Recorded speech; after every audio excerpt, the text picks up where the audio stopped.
Wonderful morning, the crystal sea, where the saints will never, never wander, and our love will grow into fonder. Heaven, city eternal, waiting for you and me, hallelujah, glory, glory never ending, shouting, shouting and singing, flowers that are bare now, love that is eternal, waiting in the dome on high, where the angels golden harps are playing, hallelujah, all the saints are saying, heaven, city eternal, wonderful by and by, what a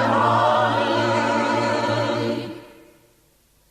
There they say nobody will be sighing, no heartaches, nobody will be dying, in that wonderful country, you know when the angels roam. Crosses there will never, never grieve us. Friends we love will never, never leave us. Heaven, city eternal, beautiful home, sweet home, hallelujah, glory, glory never ending, shouting, shouting and singing, flowers that are bare now, love that is eternal, waiting in the dome on high, where the angels golden harps are playing, hallelujah, all the saints are saying, heaven, city eternal, wonderful by and by, what a morning. toda kuchingamidza isangano dzvene raMwari muzita raJesu. Tinofara zvikuru kuti musangano wedu uri kuenderera mberi, uye tine mufaro mukuru wekuti Mwari vari kutiropafadza nenzira dzakasiyana siyana, tiri munzvimbo dzakasiyana siyana, asi tichisanganidzwa mukati memhepo kuburikidza nenyasha dzaMwari. Toda kuvimba nekutenda kuti tiri kuropafadzwa neshoko iro Mwari vari kutitumira nevaranda vavo nenzira inofadza kwazvo. Mukati menguva ino tichapindazve parusando senguva dzose uwo Mwari vachataura nesu nenzira imwe chete vachishandisa munhu wenyama. Pastor Chiriga ndiye mutauri wedu parusando huno. Mwari vachataura nesu kuburikidza nemuranda wavo munamata wangu nemunamato wenyu pamwe chete neni, kuti tese tiropafadzwe neshoko iro Mwari vatitumira mukati menguva dzino. Ngatidzorei hope tinamate pamwe chete kuti Mwari vatiropafadze parusando huno. Mwari Baba vari kumusoro kudenga, toda kumutendai. Taungana zvino iko zvino tiri mukati medzimba, tiri panzvimbo dzakasiyana siyana kuteerera ivhangeri renyu. Musatendera kuti ivhangeri renyu ripinde ripfuure risina kutishandura isu savanhu.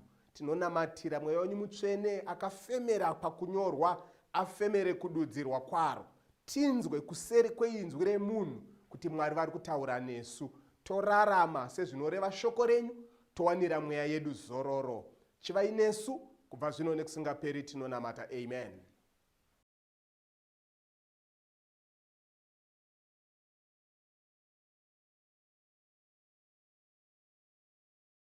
Tiri kuchingamidzai zvekare panguva yerusando, tiri pamutambo wamatumba, apo unoteerera shoko raMwari pasina chinokudisturba, chinokuvhiringa.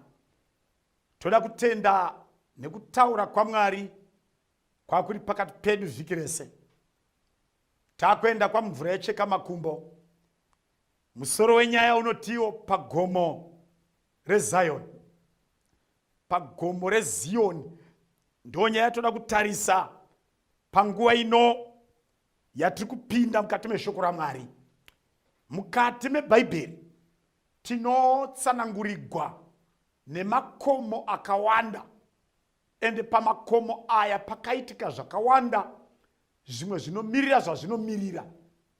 Tinodzidza negomo reSinai, apo vana vaIsraeri vakasangana naMwari achipa mutemo wake. Igomo riri mukati meBhaibheri. Rimwe rezita racho rinonzi Horeb, apo muprofita Eria akauya kuzoramwira Mwari basa. Tinodzidza neCarmel, Mount Carmel, igomo muprofita Eria paakaunganidza vanhu kuti vashare vasarudze Mwari wavanoda kushumira. Angava Mwari wenyika dzino kana Mwari wakasika denga nenyika. Tine gomo reMount Ebal. Gomo reEbal ndopaimira mamwe marudzi evana vaIsraeri. Vamwe vakamira paMount Gerizim, vamwe vaimira paMount Ebal. Mount Ebal raive gomo apo varume ava vaimira vachiisa zvituko kune vana vaIsraeri kana vasina kuteerera mirayiro. Mount Gerizim raive gomo ravaimira vachiisa zvikomborero kune vanenge vateerera. Pane rimwe gomozve, gomo reGilboa. Gomo reGilboa ndo pakafira mambo Sauro. Paive panzvimbo yakaoma pasinganayi mvura, paitawo netsumo yainzi munda wangu waoma, segomo reGilboa, dry as the Mount of Gilboa. Ndo zvazvakaita gomo reGilboa. Imhando yegomo. Rimwe gomo iMount of Transfiguration, gomo Jesu akakwira ina James, John naPeter achisangana naEriya naMozisi vabva kudenga. Gomo rokuratidzwa kwaKristu mukukudzwa. Makomo nemamwe akawanda pane rino pasi. Asi penguva ino toda kutaura neMount Zion. Sei gomo iri richikosha mukati meBhaibheri. Gomo reZion ipiki pamusoro pegomo reMoriya. Saka tine the Mount Moriah Mountains. Pamusoro pacho poita kaEriya kakakwirira kanonzi Mount Zion. Igomo patoziva pakavakwa Jerusalem maigara maJebhusi. MaJebhusi asati avepo kare panguva yaAbhurahama. Ndo nzvimbo yaigagwa naMerikizedheki mambo weSalem. Aigara panzvimbo yambava kuti Mount Zion. Gomo reMount Zion ndo pamusoro paro pavakwa Jerusarema. Seri kweJerusarema kuriko kwakafirwa naJesu Kristu. Kurovegwa crucifixion yaJesu yakaitika pamusoro peMount Moriah, right paMount Zion. MaRomans paakauraya Jesu vakamutora somunhu ari kukanganisa rugare rweushe hweRoma, umambo hweRoma. Heuno munhu ane mhosva yekuvhiringa rugare, peace of Rome, yainzi Pax Romana. MaRomans aiti munhu anovhiringa peace yeRome, munhu iyeye anofanira kudhiliwa naye, kushandiwa zvokuti hakuna unomukazve. Saka nzira yavaishandisa kuroverera pamuchinjiko kuti vose vanoona vanoti izvi hazviitwi, hakuna unofanira kuita chinhu chakadai. Chavasina kuziva ndechekuti vaprofita kuti haizi peace yeRome asi ipeace yeThe whole universe. Iyo Jesu yaifira paMount Zion iri pamusoro peMount Moriah, seri kweJerusalem. Hativerenge 2 Samuel chapter 5, 2 Samuel chapter 5 verse 6. Inzwa Bhaibheri rinotaura. Iye mambo navanhu vake vakaenda Jerusarema kundorwa navaJebhusi vakanga vagere panyika iyo. Ivo vakataura naDhavhidhi, maJebhusi vakati, haungapindi pano, mapofu nezvirema vangakudzinga. Nokuti vakafunga kuti Dhavhidhi haangakwiri akapinda paMount Zion. Kunyange zvakadaro, Dhavhidhi wakakunda nhare yeZioni, ndiro guta raDhavhidhi. Verse 8. Dhavhidhi akati nezuva iro, ani nani kwamuri vakomana unoparadza vaJebhusi ngaakwire kumugero wemvura kuseri, auraye zvirema namapofu vanovengwa nomweya waDhavhidhi. Naizvozvo vanoti mapofu nezvirema havangapindi ipapo. Hazvirevi mapofu vese kwese kwese, asi maJebhusi vakaparira hama dzavo vaiva zvirema namapofu vachida kudadira Dhavhidhi. Vakati kana Dhavhidhi uchida kuuya pano unorobwa nezvirema namapofu, kwaive kudadira Dhavhidhi, zvisingarevi kuti vamwe vese vari koko nevari koko, vana Bhatimiyo navapi, vanga vasingazoponeswi. Saka panonzi nebhaibheri, Dhavhidhi anoti varume, ndoda 1 murume anotora pfumo reIsraeri, otora mureza weIsraeri, opota seri kwegomo. Kune rwizi, kune tunera, onopinda mutanel iyoyo, mvura ichidzika, iye anenge achikwira. Kana akwira, unobudira pamusoro pegomo reZion.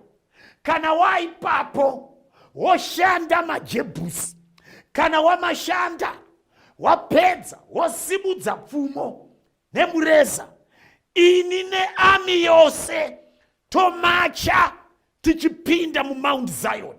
Now, ndoda kuti uzive kuti David was an army general. Akanga akatrainwa zvekomando, because bhaibheri rinotiro aive muchinda aigona kugwa neshumba, aigona kugwa nembada, aigona kugwa nedindingwe, aigona kugwa nebere kana zvovinga hwai dzababa vake. Akanga asingadaidzi vari kumusha, waigwa nazvo achidhila nazvo. Saka in terms yehondo, he was a trained general. Akanga ari wetype yekomando, anogwa ari 1.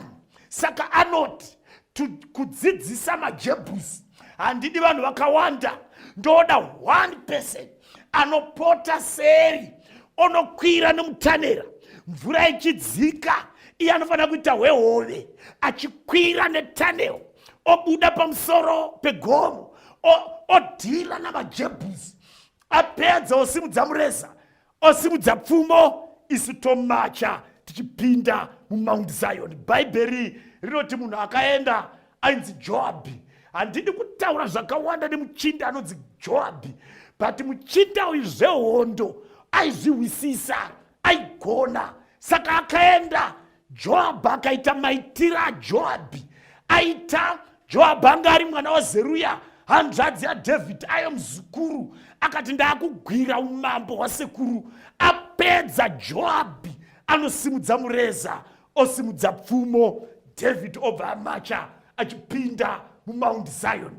Bhaibheri rinotiro paakamacha achipinda muMount Zion, Joabhi akasimudza pfumo nomureza. Kusimudzwa kwepfumo nomureza zvine zvazvaemerera. Dhavhidhi akanga agwa hondo dzose, apedza adhila nana Goriati, vazukuru vemaRefaimi, vakanga vari vazukuru vemaZamzuzimu, varume vakanga vari mitimba nyoka, kutakura mbudzi. Mbudzi yacho ndo yaitoitwa hata yokusenga mombe. Aiti kana akabata pfumo raive bhimu remba, mubhedha airara pa2 meters by 2 meters. Ndo varume vakazvara muchinda ainzi Goriati, akadhiliwa naDhavhidhi, akanga agwa nenyika dzose dzakapoteredza, asara kutonga in peace, asanga asara nerudzi gwanu maJebhusi, akanga ari paMount Zion. Now, zvoda kuzikamwa kuti ranga risiri zano raDhavhidhi kuti Mount Zion riite guta raDhavhidhi. Iye aigara Hebhuroni, ndokwaaive. Saka aingoti handi tinogwa nemaJebhusi tobva taziva kuti hatisina maenemy. But paakadabigwa nemaJebhusi, akabva achinja nyaya, akati neumambo huchamira paMount Zion. Saka kusimudzwa kwomureza nokusimudzwa kwepfumo zvaireva kuti the final controversy is over. hondo yekupedzisira yagwiwa, hakusisina zve. Saka kutorwa kweMount Zion mufananidzo waJesu achikunda hondo yake naSatani kwekupedzisira, kuratidza kuti akunda. Iye Jesu anofanira kusimudza mureza wamuchinjiko, anofanira kusimudza munondo wevhangeri, asi izvozvo zvofanira kuitwa ari paMount Zion. Ndosaka bhaibheri richiti ngatisangane pagomo reMount Zion. VaHebheru chapter 12, inyaya idei, chapter 12 verse 22, asi imi makaswedera kugomo reZioni nokuguta raMwari mupenyu, Jerusarema riri kudenga, nokumazana namazana avatumwa vasingaverengwi, nokuungano huru, nokukereke yamatangwe akanyogwa kudenga, nokunaMwari mutongi wavose, nokumweya yavakarurama vakwaniswa, nokuna Jesu murevereri wesungano itsva, nokuropa rakasaswa rinotaura zvakanaka kudarika raAbheri. Kana ukaverenga zvakazarurwa chapter 14 kuti tikowedze mutenda, vhesi 1 inoti iyo, zvino ndakatarira ndikaona gwayana rimire pagomo reZion, praise God.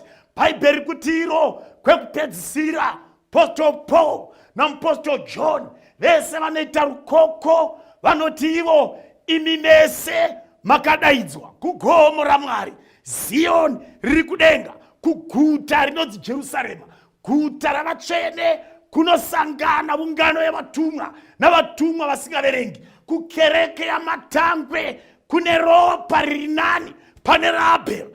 Bhaibheri kuti iro, even pana zvakazarurwa chapter 14 verse 1, even gwayana waipasina kunzi Jesu, waipakanzi gwayana, because gwayana ndo rakakunda paMount Zion yepanyika. Gwayana rinomukoka kunomira naro paMount Zion yekudenga. Mwari, inyaya ndaidai, inyaya yakanaka iyi. Teerera munhu waMwari, ndo zviri kudaidzwa pasi rese. Hazvina basa uri werudzi gupi, hazvina basa wedzinza, hazvina basa wechechi, hazvina basa wei, une pane rukoko runokudaidza pagomo reMount Zion. Pane mutambo, pane kakupembera, pane kakufara katofanira kunoita iwe neni pagomo reMount Zion, apo Jesu achamira semukundi akunda chitema kachifira pamuchinjiko. Anofanira kunomira paMount Zion achisimudza mureza wevhangeri, because ivhangeri rakabva pagomo reGolgota iri paMount Zion, rakadzika rikananga Korinde, rakaenda Efeso, rakaenda vaRoma, rakaenda vaGaratia, Hero, rakaenda vaFiripi, rakaenda Tesaronika, rakaenda pasi rese. Vakomana vakagadza yatingati mizinda, maheadquarters evhangeri in Middle Asia, paAntioch, rikagadzwa muAfrica paAlexander, rikagadzwa kuEurope paRome, kuita make sure ropa raJesu raerera munzizi dzose dzerino pasi. Zita raJesu rataugwa namarudzi ose. That's why even Napoleon Bonaparte anoti iye, this Bible conquers than what Napoleon can conquer. This Bible is a force that is too much for me. Ndinotenderana naye, because paMount Zion marudzi ose nendimi dzose navanhu vose pasi pose tofanira kunosangana. Vatumwa navanhu tichiisa uze, tichiisa korona pamusoro wemusoro waJesu. Kwete korona inouraya, asi korona iri crown, korona iri umambo. Tofanira kunozviita paMount Zion. Teerera munhu waMwari, ndinomukoka panyaya iyi, ndinomukoka ini panyaya iyi, ndomudaidza because great controversy yokugwiwa kwaJesu naSatani, ipapo ndo paichanodeclarewa cease fire, ndo paichanodeclarewa hondo hakusina nomuchinda worugare, the prince of peace ari Jesu Kristu, ndo paichanodeclarewa hondo hakusisina. Ndaiteerera mukati meshoko raMwari ndikati nyaya iyi ndinowirirana nayo, because even Isaiah chapter 2 verse 4 inoti nenguva iyo havazodzidzisani kurwa, asi vachaita mapanga, vachiita mapanga minondo ave mapanga okuchekerera miti kuti vapedze nguva vachigadzira the new garden and the new paradise. Bible rinoti iro, therefore the ministry of defense inenge isiriko kushe wakanaka wa Messias uri kunogadzwa paMount Zion pane bhiza rakachena, ipapo kune kusina. Neingada kutaurira baba vangu na mkoma wangu vari munational army, hazvina basa eZimbabwe kana ipi, sezvazvaive 1980 18 April umambo hwakuchinjana, Union Jack ichidzika weZimbabwe uchikwira mbichana, Union Jack yaidzika chop kutera hunobviswa yeZimbabwe ichikwira, vakomana vakasaluta 21 gun salute. Lord Songs akazviona kuti umambo hwashanduka, zvichaitika paMount Zion kana mireza yose yaDiablos yakudziswa, waJesu uchikwira mbichana, tichimba guyo gwavaimbi yakafanira nyenye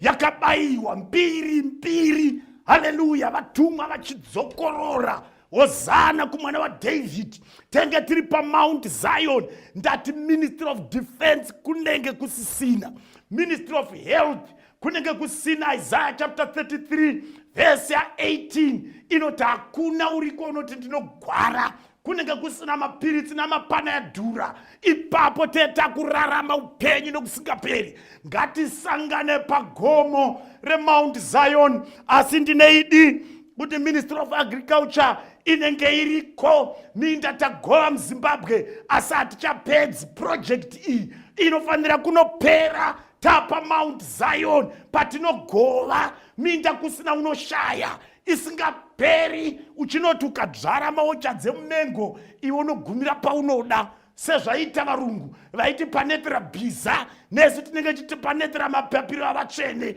ndo panopera purazi rako pagomo reMount Zion. Ndati ndofunga ministry of natural resources inenge iriko, because Isaiah chapter 11 inoti iyo kamwana kadiki kachatamba neshato, kamwana kadiki kachaisa ruoko mumwene wemvumbi, kachatamba neshumba. Ndineidire kuti itotu tuvacheche uto twakagara pamasofa neparukukwe ndo tunenge turi madirector of national parks, kana tapinda mushe wakanaka waMessias paMount Zion tichanougadza. Ndineidire kutiko ministry of construction inonzi chi housing and national construction inenge iriko, tichavaka dzimba tichigara mukati madzo, hativakiri vamwe vachizogara. Ndo zvakaita paushe watichagara. Ndineidire kuti ministry of foreign affairs inenge iriko, tichaenda kune nyika dzisina kutadza,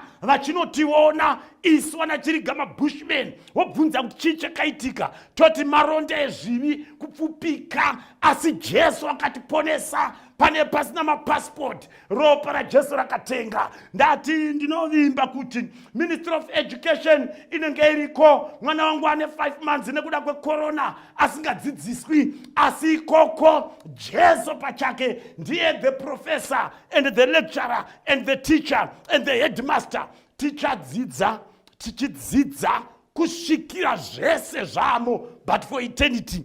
Ndineidi rekuti kune ministry itsva yatiri kunointrodusa yamusingazivi, ministry yehuman development. Isaiah 66 verse 14 inoti mabhonzo enyu achamera motanga kukurazve.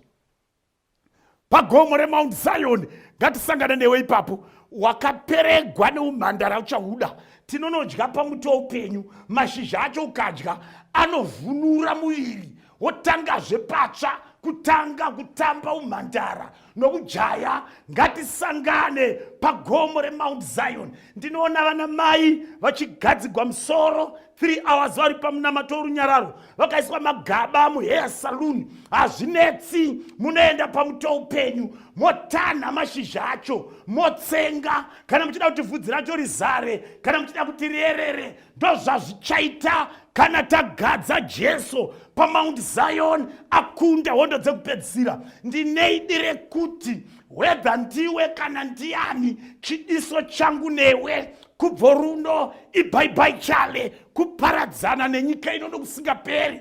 Ngatizviite kana takusangana paMount Zion naJesu Kristu. Marudzi ose anenge aripo, sekutenda kunokurira kwaive naAdhamu.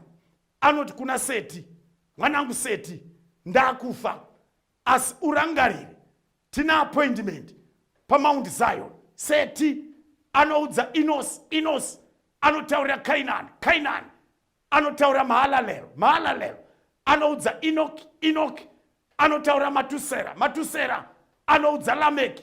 Vakomana, musavaraigwa, tina appointment paMount Zion. Apo tichagadza Jesu, takudhila nechinhu chakatidzinga muGarden of Eden. Lameki anoudza Noah anotaurira Shemhemu naJafet vanotaura Aripakisad naHebha kusvika pana Tera. Ndo pakauya izwi richiti, Abhurahama, simuka uende kunyika yandichakuratidza. Bhaibheri rinoti iro Abhurahama zvedu akaenda, asi Tera akafira murodhi. Asi Paul akutsanangura anoti iye dema panyika yeKenani, dei yaive iyo nyika yacho, hapaizotaurwa kuti zororo chiri mberi. Saka Abhurahama akagara mumatende aina Isaac naJacob, vaine tariro yekuti paMount Zion pakasacrificewa Isaac achimirira Kristu, tichasangana naJesu down the panorama of ages, kubva Egypt kuenda Canaan, vaya Piairot, parenje resini, paMara neMeribha, paMount Sinai, vakadarika vakasvika paValley of Shittim, paKibrot Hatava, kusvika vakrosa gwizi vakapinda munyika yeKenani. Asi Joshua anovaudza, mirirai kusvika Jesu auya, tosangana paMount Zion. Ndine munamato newe. The prayer ndekuti iko iwe neni ngatisangane pagomo reMount Zion. Pandakunamata zvise panzvimbo. Mwari ngave newe. Ngadzore usiku tinamate. Baba yekudenga, chidiso neshungu dzekuti tisangane naIshe Jesu pagomo reZioni. Hondo yezvivi, kusarurama nadhiabhorosi nemwe yesvina yapera. Tiverengei pane vakadaro. Pamuri kuverenga vose vane shungu idzi, neni ndirangarirei muzita raJesu. Amen.